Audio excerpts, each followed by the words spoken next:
In this episode, we speak with Kimberley Jonsson, CEO of CHU Insurance. We explore why insurance companies often find themselves in the firing line after natural disasters and whether that criticism is always fair.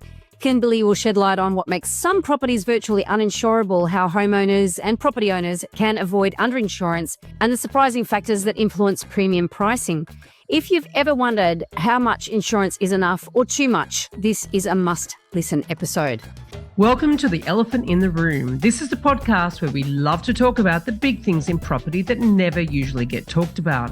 I'm Veronica Morgan, real estate agent, buyer's agent and buyer's agent mentor, co-host of Foxtel's Location Australia, author of Auction Ready and co-host of Your First Home Buyer Guide. Hi, I'm Chris Bates, mortgage broker, currently ranked number 3 in the MPA Top 100 Mortgage Broker Awards.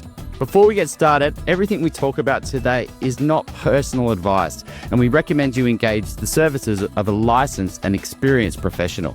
Our guest today is Kimberley Jonsson, CEO of CHU and one of Australia's most respected voices in Strata Insurance. With over 15 years in the industry and deep ties to both the insurance and strata sectors, Kimberley brings a unique insider's perspectives on the real challenges facing property owners, both strata and also landlords, when it comes to protecting their property. Now, Kimberley, this is a conversation that we've long wanted to have on this podcast. We really haven't been able to get anyone from the insurance industry. So you're the first person who's put their hand up and said, yes, I'll come along and I'll talk to you.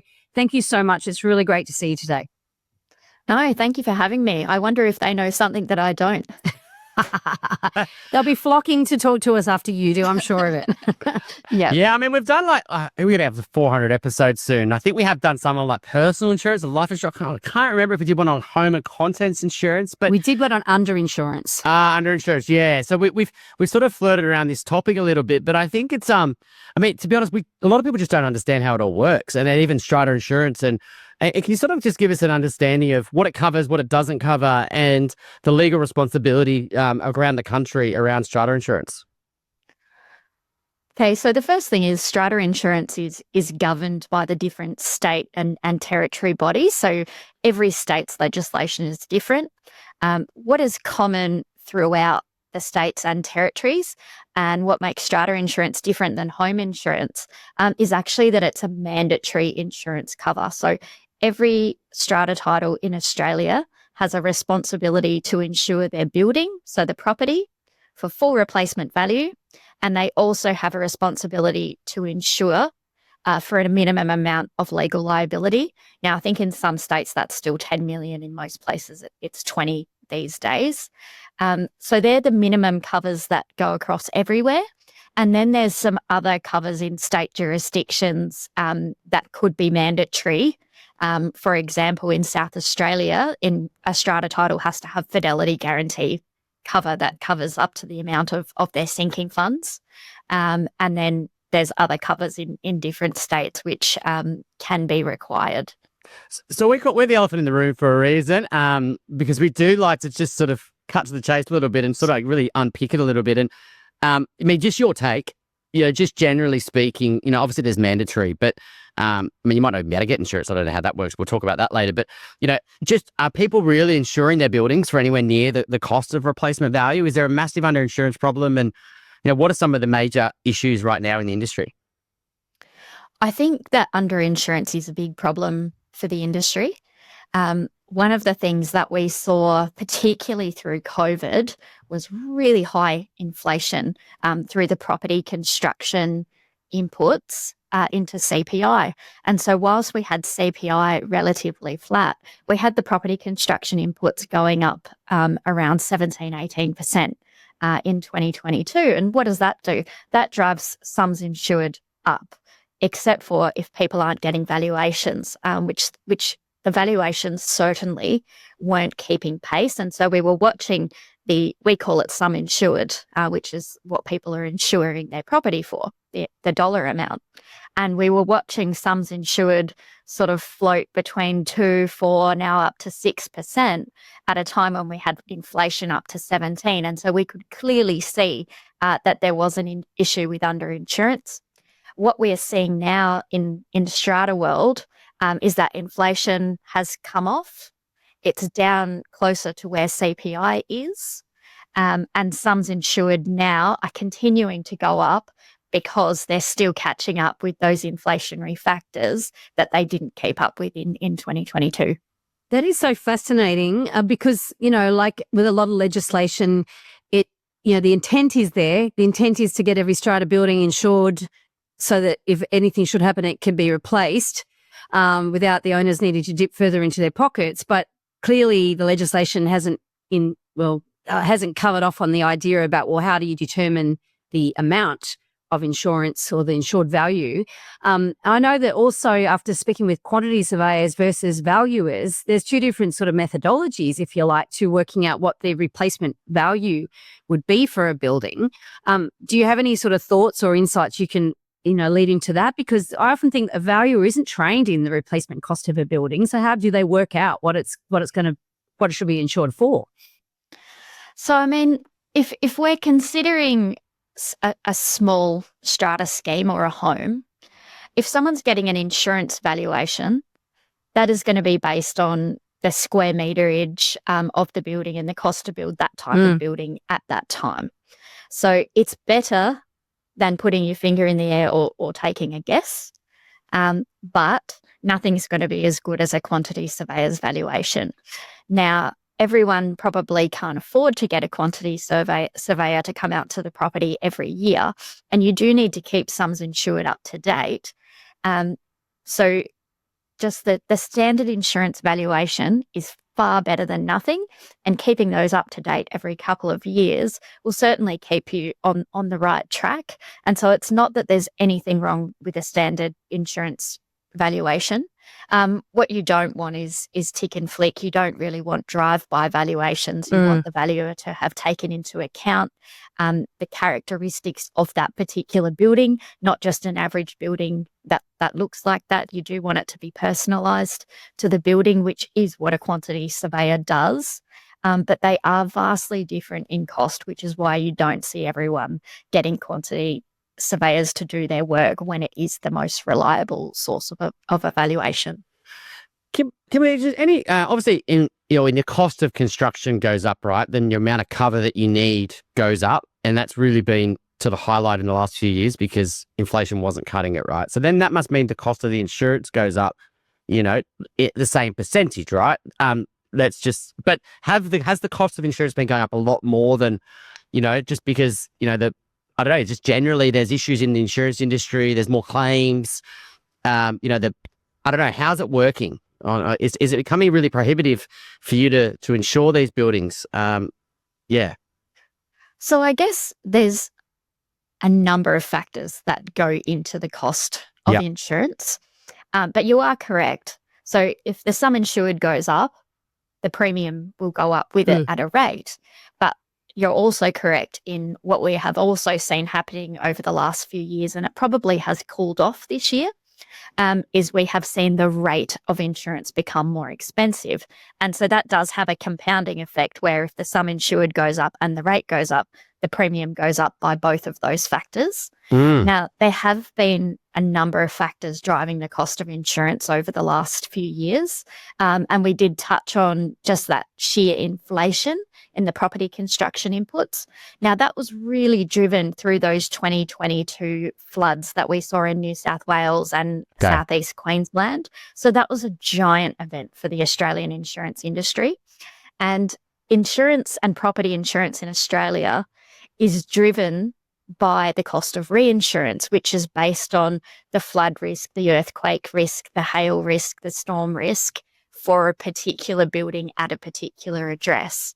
And so what we've seen is that the cost to actually insure those buildings has become more expensive, not only through inflation, but also as we see the impact of climate change and these increased frequency and severity of catastrophic events. That makes the cost of reinsurance become more, which is insurance for insurance companies. We call that reinsurance. There's only a handful of reinsurers globally, and compared to the number of insurers we have. And those insurers are exposed all around the world. So if you see hurricanes in the USA, monsoons in Asia, if you see bushfires, wildfires in LA, all of those things eventually come back and impact the cost of property insurance in Australia. And so as you're seeing global events, all of those things actually impact us when we're paying for our house insurance or our strata insurance. And so we are seeing reinsurers really watching the impact of climate change. And you can see that through the Australian Actuaries Global Climate Index. And you can see them watching the number of events and the severity of the events and the number and the impact that they're having on the insurance industry. And so the price of insurance has to follow that. And so certainly there are more houses in Australia that are experiencing affordability issues with insurance. Now, the good thing is I mainly work in Strata insurance. And in Strata, we are not seeing those same level of affordability issues as we are seeing in home insurance. And if I can just give you some numbers to compare. So the way we measure housing insurance affordability is by how many weeks of your gross income, so your pre-tax income, does it cost you to pay your insurance every year? So that's what we call the housing affordability, the Insurance Affordability Index. Now, for a home, the median level of affordability or the median that people are paying is about 1.4 weeks of their gross pay a year goes towards their home insurance. Now, I just did a quick calculation and that's pretty much spot on for me. Yep. Yeah, okay. Yeah. So if we go to Strata's actually about 0.5 weeks, so about half a week worth of people's gross income goes to paying their Strata insurance. So that tells me that Strata insurance is far more affordable than home insurance, which is why I would obviously promote Strata as a investment and as a property type that people should be considering investing in and living in. But that is to say there are more homes than before that do have housing affordability distress. And we call distress anything where people are having to pay more than 4 weeks of their gross income in insurance premiums. That's affordability distress. You can consider those people live in floodplains, those people live in far north Queensland, Northern Australia, Northern WA. And where those issues exist, insurance premiums really do weigh in on people's income. And that also can weigh into loan serviceability as well. Okay. So I've got a theory on this. Tell me if I'm off beam or on beam. So because it's mandatory to have strata insurance, that actually effectively could have the impact of keeping premiums down. If every single householder had to insure their house, then there's more money in the pool and potentially across the board we could have lower premiums. Would that be a fair estimate? It's actually exactly right. It's exactly right. Because the whole premise of insurance is that the premiums of the many pay for the losses of the few. Right. And so when you have more people in the premium pool and more homes in the pool, then you've got a larger pool with still just a proportionate number of losses. So certainly the fact that strata insurance is mandatory goes towards the viability of the product, but also the fact that they have a replacement value requirement. So these guys need to get valuations, which in home insurance, you don't have to insure your home and you don't have a minimum sum insured requirement at all. In fact, many people just guess. And so what that means is that there's definitely more adequate insurance across all stratas than what you probably see in the average Australian home. Kimberley, is it getting to a point though where, I mean, insurance, you're right, it should protect, that's the whole purpose, right? But if you go to like life insurance, for example, like or income protection, they go, you got back issue, you got mental health exclusion, you can't claim for this, you can't claim for that. So they sort of, and they might not even decline your cover, right? Like, is it in the strata world, can buildings get declined?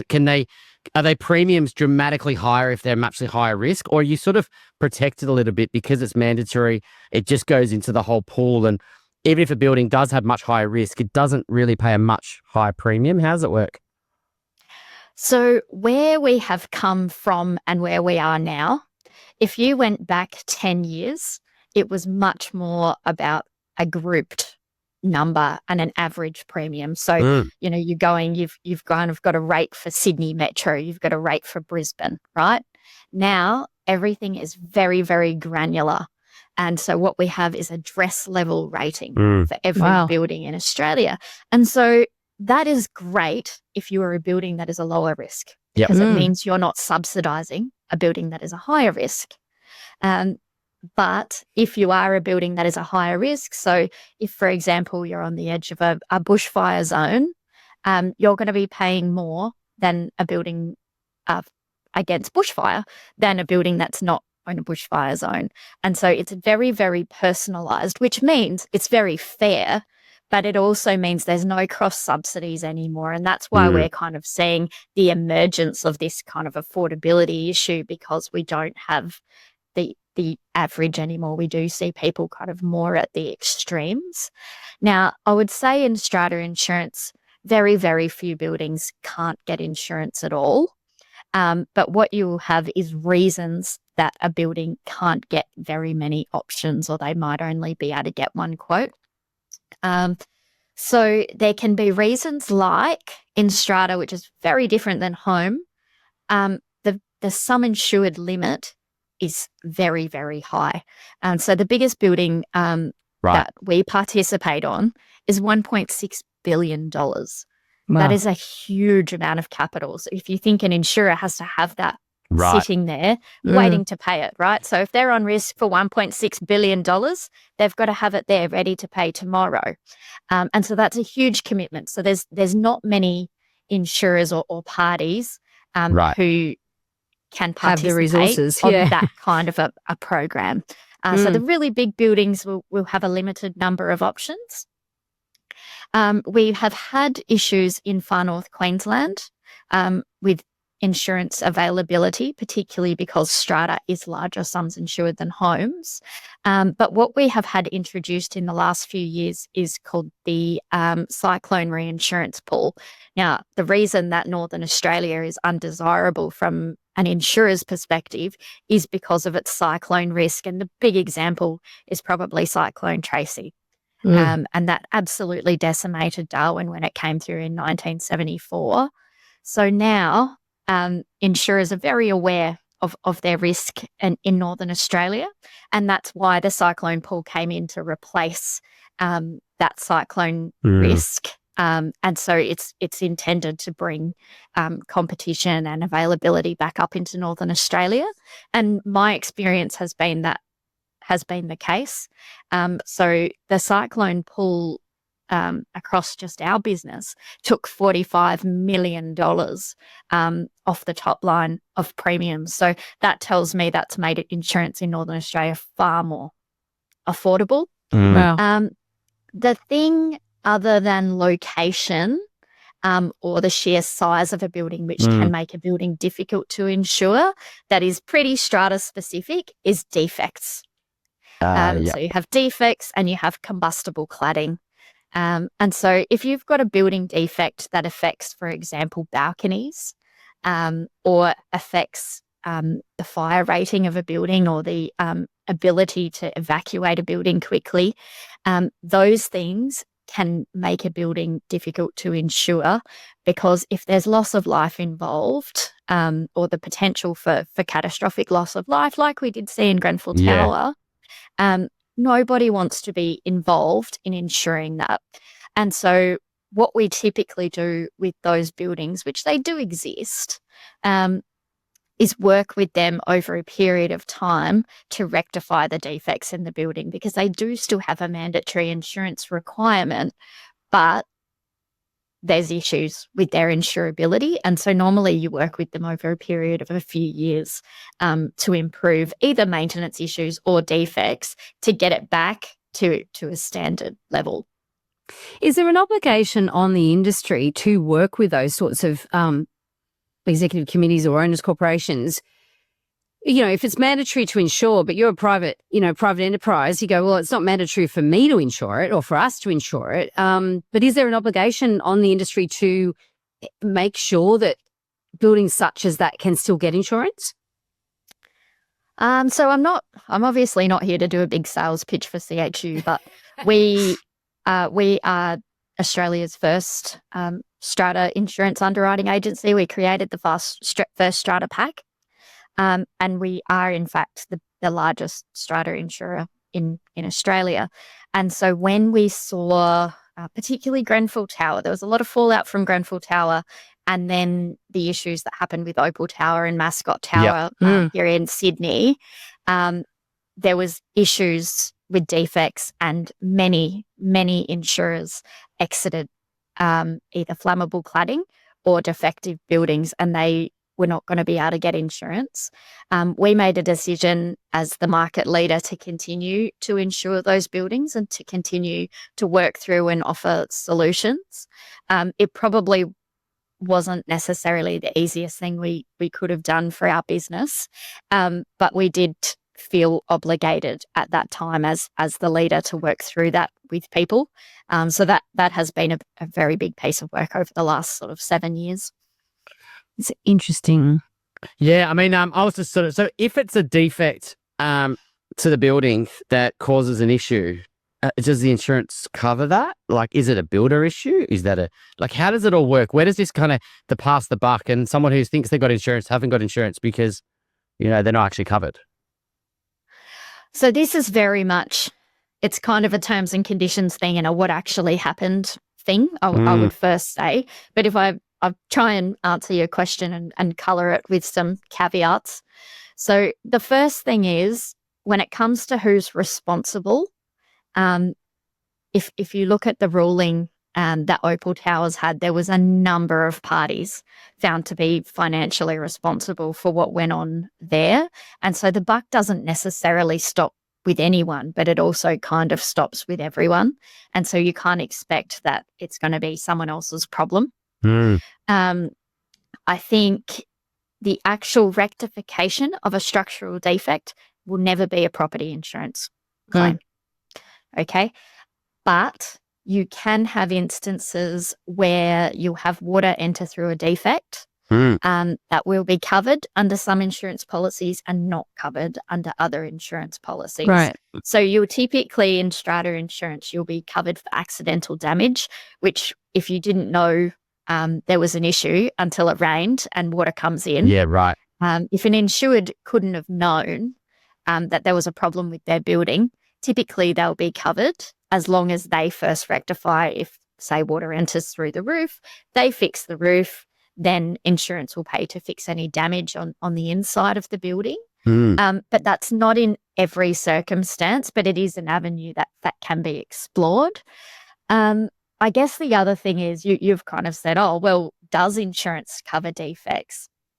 No, the property doesn't. But if you have, the biggest issue that we can have out of building defects is safety issues, and safety issues create a massive public liability issue for a body corporate. Body corporate has unlimited legal liability. And so the insurance policies will cover $20, $30, $50 million worth of public liability. And the body corporate can be dragged into legal action around the building defects and whether they should have made the building safer earlier. So certainly the liability aspect is the big aspect when it comes to safety issues. Does it ever get to actually like a personal liability? Like, does it ever get to there's a building had some defects, safety issues, everyone sort of ignored it, someone got injured or died, and yes, maybe it's a financial loss because there's a fire, but there's also is it get to a point where maybe the people in the owners corporation and the people who are running the building are actually liable here as well? Like, is it, or are they sort of protected? So certainly individuals can be held liable. So if you, for example, look at some rulings around balcony falls and things that have happened, you'll find sometimes a property manager or a unit owner can be dragged into legal action as well as the body corporate, because it was an exclusive use area, that whilst the body corporate is responsible for the outside of the building, maybe issues couldn't be seen from the outside of the building and the lot owner should have notified them. And so what we often see in those kind of legal cases is a real scattergun effect where they're trying to cover all their bases and get the biggest ruling they can. And so they'll include everyone in the action, which is why it's really important to have personal liability insurance as well. And why also the strata policies and any strata pack that people are buying will have an option for office bearers liability cover. And so what that does is that covers committee members for acts or omissions that they make. So an omission is just something you should have done that you didn't do. So it covers the committee members acting in their role as committee members for acts or omissions. And so perhaps if they were notified about something and didn't take action quickly enough, there's cover there for defence in their own name. The other way that individuals can be brought in. So one of the biggest things is we can't stop someone from suing you. So you can get named in an action regardless of whether you're responsible, and you still have a legal expense in getting unnamed, which is why your personal, so your landlord's insurance or your contents insurance can be really important. So most landlords' insurance policies will have a legal defence aspect in them as well. And so you want that, even if it's only a little bit of cover, it'll help you get unnamed from an action without having an out-of-pocket cost. Wow, yeah. And I guess the other thing with strata that we always want to be aware of is that joint and several liability that a body corporate has, which is if there's a shortfall of funds, it does go to the individuals. And it can have a domino effect where if people do become bankrupt, then the amount per person grows for the others.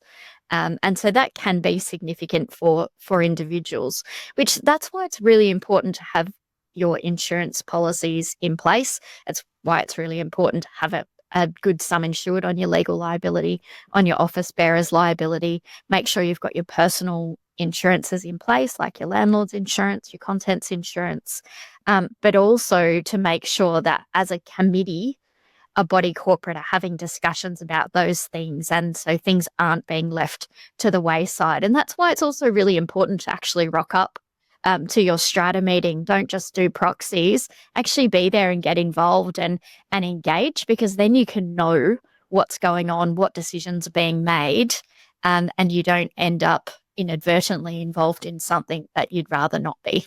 I'm on a personal mission to help more people make better property decisions.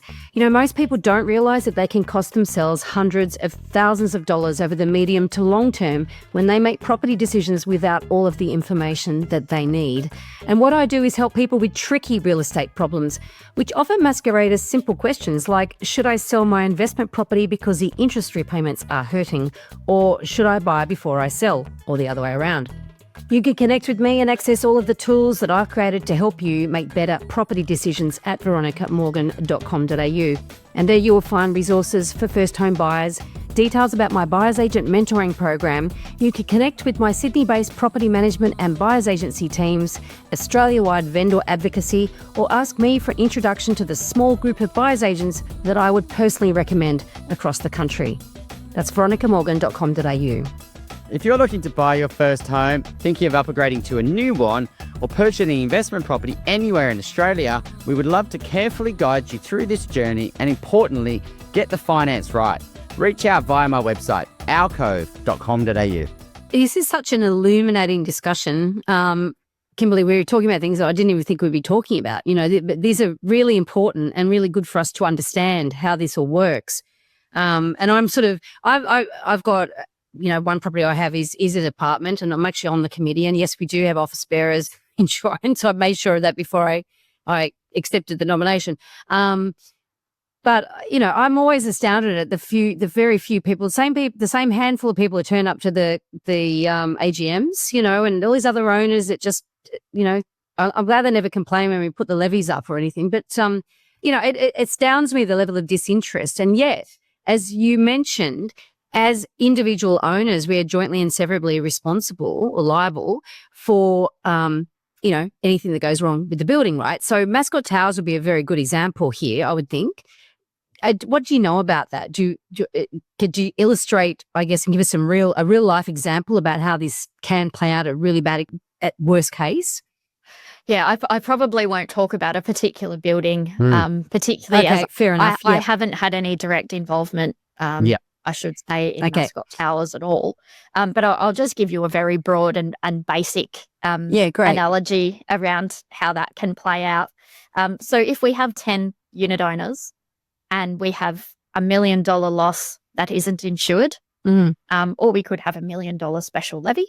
Yep. To rectify something in the building, put a new roof on that we haven't budgeted for, something we need to do that isn't covered by insurance or anywhere else.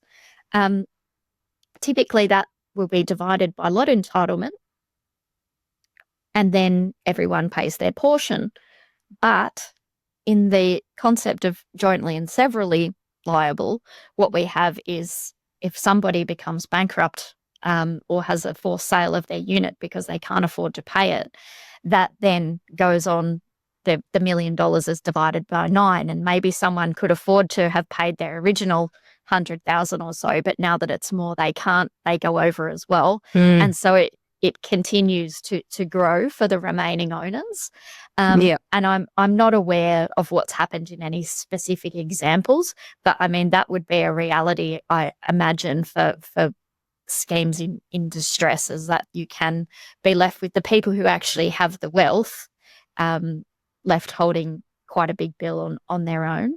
But yeah, I can't stress enough what you said about being involved in your strata and actually reading the minutes, attending the meetings, because all of that engagement, from my perspective, leads to a healthy building. So if you're going to the meetings, you're aware of the budgeting, you're probably budgeting for enough, because what we don't want is that apathy. And that's probably the biggest issue I've seen in Strata over 20 years, is unit owners who just aren't engaged in their body corporate. And so then when it comes to budgeting, you can't get the budgets right because you don't have the votes.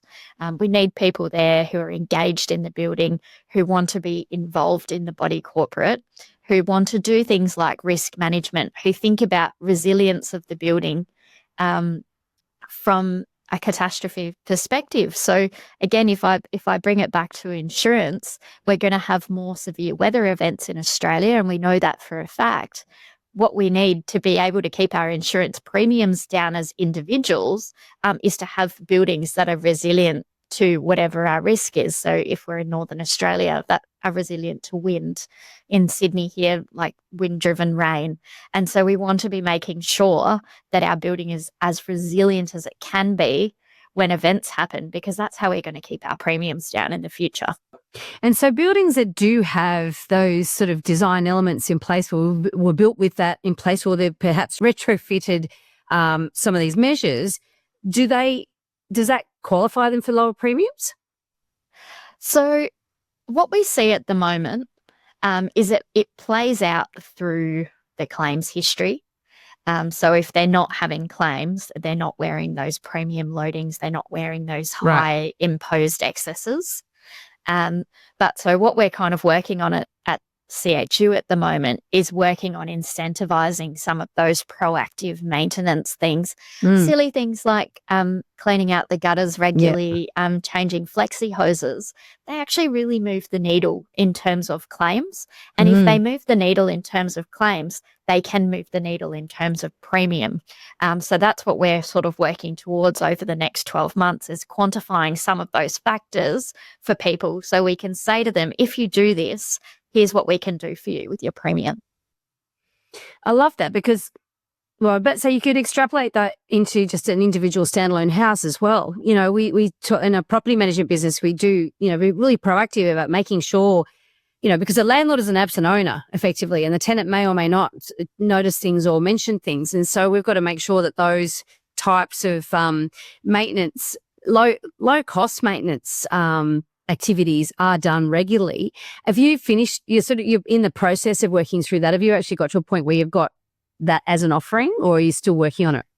No, we're still working through it. So what we've done is we've basically done a proof of concept on it. So we know at the high level numbers, but now what we need to be able to do is quantify it for people at the individual address level. And there's quite a bit of work in that. So we've got the clever people, the actuaries working on that at the moment. But I think from a home insurance perspective and just a landlord perspective, if I could give a piece of advice, it would be to make sure that the property managers that people have are actually doing their regular 3-monthly inspections and taking notice of maintenance issues, taking notice of any issues with the building, and notifying the owners of those, because they're the things that, as they play out over time and they deteriorate, if the inspections haven't been done, they can get to be quite bad situations where, an insurer will say, well, that's actually been happening over a period of years. That's not an accident. Right. And so those things, the good managers who are there actively are your best friend as far as your insurance claims. I'd add to that a lot of property managers might say that they do the quarterly inspections and they are done, but if they're delegating it to the junior, then that's not done with the right intent, because often the junior staff haven't been around long enough to be able to recognise those things that need to be addressed in a building. So I'd add weight to that. Make sure it's someone senior enough and experienced enough to be able to recognise those things and make recommendations to you. I'm sort of thinking about this as an owner or an investor. And some buildings are probably fine, right? And sometimes they've got a very well, committee, and they've got the Strata manager that's really good, and they're doing their inspections. And but some people may be just a bit naive, maybe just thinking that things are okay, and because there hasn't been any issues in the building. So I don't think everyone probably worthwhile reviewing. But when buildings are a bit badly run, there's issues with running the corporation. No one wants to sort of put their hand up. There's defects issues. So what do you sort of do in these situations? Is your head in the sand really a good option? Do you just have to jump on it and really sort it? Because if like you say, maintenance issues or major defects, some people obviously just have the view of, I'll just sort of run away from this, right? But it's not really going to work, is it? Yeah. So I would say that can be a big issue, where when you either notice a large maintenance item, so maybe we realise we've got to replace our roof and we hadn't done our sinking fund forecast to replace our roof this year, or you find a building defect that might be 6 years old and you kind of want to go back to the developer on that because you're still within your period. The biggest frustration that I see is that people will spend far too much time deliberating over what to do and not enough time actually taking action, or they take action far too late. All the while, this issue continues to deteriorate. And so in the example of the roof, if we need to raise a special levy, we need to raise a special levy. If it's $1 million today, it's not going to be better if you do it next year. It's going to be 1.1 million, right? And so what we see is people consistently getting second opinion, third opinion reports because they want to get a report that says we don't have to replace the roof. You can't, as you say, put your head in the sand and not have to replace the roof. If it's got to go, it's better to just bite the bullet and do it now, because it will always cost more the longer that you wait. And the same with a defect issue. So if you want to litigate, if you want to sue the developer, I'm not here to tell people that they shouldn't do that or that they don't have rights to do that. But if you have a safety issue in your building, if you have an issue with waterproofing in your building that needs to be rectified, there's nothing to stop you rectifying that now and litigating later, because you've got no guarantee of how long the litigation's going to go on for. You've got no guarantee that you're actually going to win. And also the while the building continues to deteriorate through those defects. And at the end, what is left is far worse than what you started with. And over that time, my experience is you get a lot of unhappiness in the building and a lot of unrest in the building, and no one wants to buy into that building. So if you're reading the documents for a potential building that you're going to buy into, and you see in the documents committee unrest, you can see fights over what's going on happening in the minutes, whether to spend money or not. That's very, very different than reading we had a $1 million special levy last year because we're replacing the roof. Both of those things, when we're improving the building, when we're maintaining the building, that has to have a better saleable value than a building where you just read days of our lives in the minutes and you still see that things aren't resolved. It's far better to have an action resolved than to have something left open-ended. A lot of people don't talk 100%. about these, the real, bad outcomes, right, for investors or owners, right? No one wants to, not really barbecue chat, right? Been raised a special levy of $2 million on my investment property. So what are some of the sort of big stories that, you see that just probably aren't in the chat or the media? I think the big stories that we don't see are actually the good stories. Right. And Good so flip. I was involved. No, we really don't. So I've been the last year. There's been a few horror stories about Strata in the media, and it's kind of also reached mainstream media. Yeah. Which, in my experience, most of the time, Strata's out of mainstream. It kind of sits in property. But so probably, I think one of the biggest success stories that I'm aware of was a building that was absolutely. I think it was 80% covered in polyethylene. So that's the very, very flammable cladding, which actually has the same fire rating as petrol. Whoa. This building was covered in it. The rear side of the building, so the whole southern side of the building, had no access from the fire department. And so what we had was a flammability rating of petrol. We had a 20-story building. And we had absolutely no access from fire services if something happened on one whole side. Wow. It was a very big building. And it was very, very dangerous. And the committee had, it was a $14 million cost to them to change that cladding over. And I must say it was on the higher end of a socioeconomic group in the city that they were in. So this was a body corporate where people could afford this levy. But they did all their deliberation. They knew it was a lot of money, but they decided to do it because they decided that the risk to human life simply wasn't worth anything. And the fact that, they would be able to sleep at night. Yeah, I couldn't sleep knowing that. Was different. And I know it was a really hard decision. There was a huge amount of work done by a lot of professionals, by their strata manager, but it was actually the committee who all got in, and they didn't just do the how much is this going to cost us, but it ended up being that ethical, is it right or is it wrong? And it was, we can't live with ourselves if we've got people sleeping in a building that we know they can't get out of if it burns.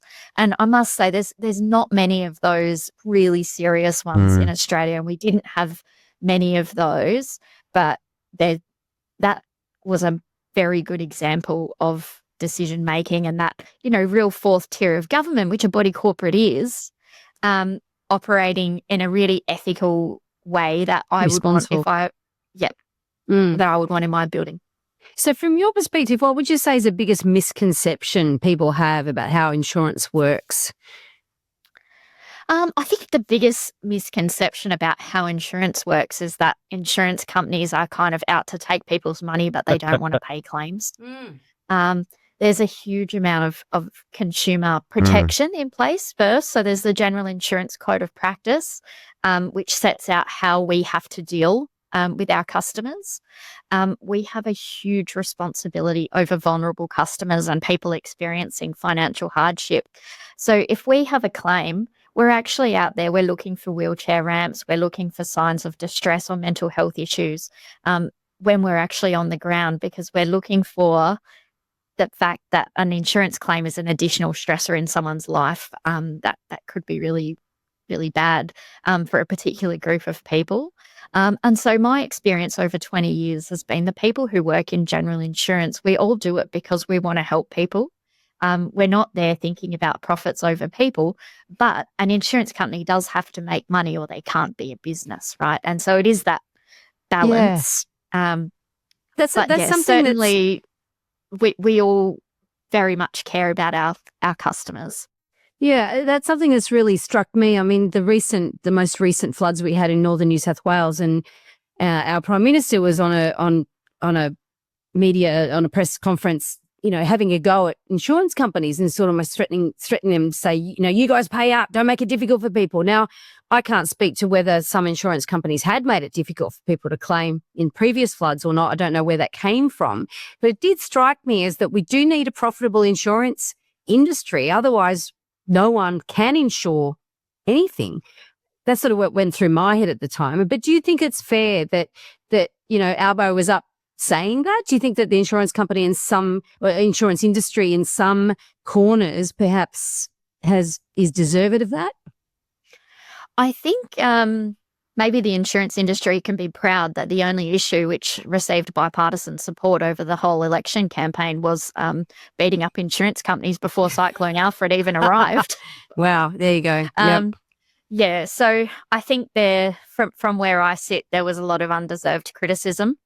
If I think back to those 2022 floods, if I think just about our business, that was the largest number of claims that we ever had come in from a single event. Wow. And it's I think now reached either the number 2 or number 1 event in Australia ever. That event had over 500,000 claims. Wow. 500,000 insurance claims, far, far more than the 2019 bushfires. And so when we saw the inquiry happen after that, if you have an event that affects that many people, an inquiry, I think, is deserved. But there was only probably 600 submissions. And if you think 600 negative submissions out of 500,000 claims, I think is probably an unfair representation on the industry. And I do think probably like some of the examples that I saw, they really weren't great. And we have learnt a lot as an industry from that. And I think we put that into play from Cyclone Alfred. So particularly in looking for vulnerable customers and identifying them instead of them needing to identify themselves. But if you're doing anything at that kind of scale, things will go wrong. It's how you deal with it and how you treat people with respect and dignity along the way. But certainly everyone is very well-intentioned, but everything doesn't go right 100% of the time. Kimberley, from an insurance point of view, yes, you need to run a profitable business and insurance should protect everyone, but some buildings and some locations, just the risk and the costs with insurance just, they're your biggest risk, right? These are your outliers, right? And, whether you keep putting their premiums up to a point where, it forces them not to take the cover or you decline the cover. But is there some things that go on, we're building on floodplains, for example, where, we just shouldn't be building these things? Is there things when you know that the climate is changing and severity events are getting bigger and, we're pushing into areas where we didn't have to build before, that as an insurer, you just think, why are we doing this? Is there sort of, maybe we shouldn't be building this strata at all? Yeah, so the Insurance Council of Australia, so that's kind of the body that represents all the general insurers in Australia. They've been very vocal about the need for changes to planning laws so that we don't build in floodplains anymore. Even as late as 2024, we saw land released that was in floodplains for hundreds and hundreds of homes in New South Wales, that the Insurance Council was very critical of, because all we're doing is we're just creating the future uninsurable properties. And then we've got places like Lismore, we've got places and Townsville, where we need to have better community mitigation measures. So it's not just something that someone can do at their own home to mitigate their own loss. We need those community mitigation measures. So we need levies in place. We need different things to make sure that if a river does overflow, there's measures in place to direct that water properly and away from people's homes and businesses. Now, in Lismore, there's a really difficult decision that needs to be made by that community and by governments, which is probably to shift the town. And there's a number of people who really don't want to be moved from there, and they've lived there their whole lives. But flood in Lismore's a sure thing. So the last kind of 5 years, I think we've seen 3. And so it's all of that. It's planning, it's community mitigation, but it's also some of those, like, can we as a society, can the government continue to watch these things happen to the people of Lismore, absolutely knowing for a certainty that it's going to happen again? Yeah. Yeah. Can we go to a property, Dumbo? We do like to lighten it up because insurance is one of those things that does, which you're used to, right? So I have brought I brought a picture, which I think I'll send to you so you can have a look. So this is my property, Dumbo, and I'm not sure if you can see it.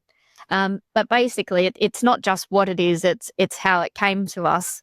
And it's a building that is on stilts. So it's probably a 6-story building that's on stilts. It's an older building, probably 1970, I'd say. And the pylons that actually hold this building up are entirely deteriorated. And the engineer's report says a single impact, even a light impact by a vehicle in this Undercroft car park will take the building down. Oh, my God. And because if it's on stilts, that means that the car park is underneath the building, no one's right? in the building though, right? Correct. Oh, yeah, no, people are living there. Oh, yeah. And so what you'll see in this image is you'll see a concrete bollard trying to block off the driveway, but certainly, yeah, I'd say that's not foolproof. And then you can see that it's propped. It's actually been propped for a large period of time. And the reason that this actually came to us was, would we Insure it. indemnify the hire company if their equipment got damaged? They weren't notifying us at all about the incredibly deteriorated state of this property that probably, you're correct, people shouldn't have been living in. But it was just the sheer amount of time that this issue had been going on for, and that these props were just being used. They were just holding it up with oh my God. The whole building's just propped, and it was just being used as a semi-permanent solution. And we see lots of those kind of home remedies to structural defects, where you'll see cardboard and gaffer tape covering up rotten wood. Lots of special things, buckets catching drips, like permanent sort of bucket systems. Yeah. So what happened with this building? Like, is there a body that gets notified about the perilous state of the building? What happened? So I think perhaps with that one, like, the local government could have intervened or could have been notified, but no one was really aware of it because no one was very stressed by it. Oh my God. Do you know, that's in Sydney, isn't it, that building? It is in Sydney. I've seen it. I've been in that building. And I remember seeing that, and I did not realise where it is. That's. I won't. I'm not mentioning it, but I've just come back to me, and obviously, no, not buying in here. But I didn't realise that it was that dire. My God. All right. But yeah, when we talk about failure to maintain, we're not talking about failure to paint the windowsills. We're talking about failure to maintain a structurally integrity of the building. That's just mind-boggling. Well, I reckon that's the worst Dumbo, worst, whatever, Dumbo we've ever had. That most astounding Dumbo. All right. Look, Kimberley, thank you so much for coming along. As I said, you've been the first insurance industry CEO that's been brave enough. We put the invitation out to others. Come along and have a chat to us. We won't buy it. We're really curious. We want to understand how this industry works, what we can do to make better decisions around insuring our property, but also to help our listeners understand how the big picture works as well. So thank you so much. Really appreciate your time. No, I'm really appreciative of the invitation to come on and talk about insurance. I'm obviously very passionate about it. It's a great industry. And I would say we are there to help customers, and we are here to demystify insurance for everyone. and to answer people's questions. And all people need to know is you can actually ring up and you can still talk to a real person with any of your insurers here in Australia. So you should try it. Don't just think you're left to your own devices or that you had to read the PDS on your own. Give people a call and just ask questions about your policy. Yeah, good point. Excellent. Thanks so much, Kimberley. It's a great chat. Thanks for having me.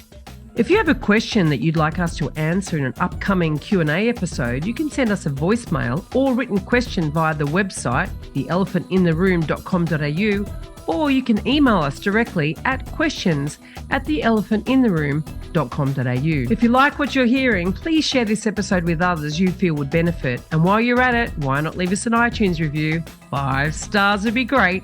I know that sounds a bit cringy, but we have it on good authority that every review helps make it easier for other people to find out about us and hear what our amazing guests have to say.